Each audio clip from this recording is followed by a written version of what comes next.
Peace of mind and body 24. I had a thought which I wanted to share. Whenever one aims to enjoy the lawful luxuries of the material world, they will always notice how the sweetness it produces in their heart disappears extremely quickly.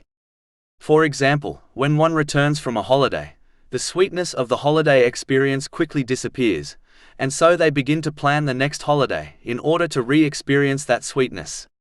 When one finishes watching a film or television show, the sweetness experienced quickly disappears, and as a result they desire to watch something else in order to re-experience the sweetness again.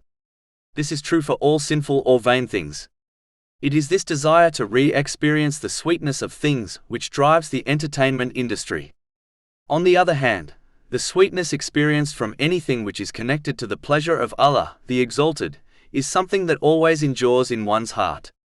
For example, the Muslim who sincerely performed the holy pilgrimage continues to feel the sweetness of it in their heart decades later. The Muslim who sincerely completes a charity project, such as building a mosque or sponsoring an orphan, continues to feel the sweetness of that act of charity for years to come. Because of this reality, the one who desires to feel inner sweetness continuously should seek it in things which please Allah, the Exalted, and not in vain or sinful things.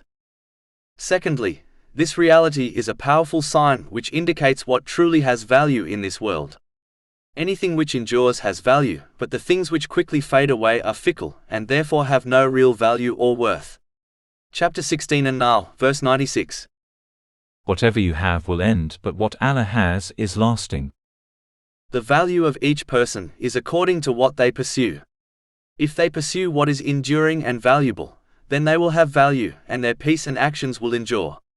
But if they pursue what is fickle and valueless, then their sense of enjoyment will quickly disappear, and their life will also be valueless.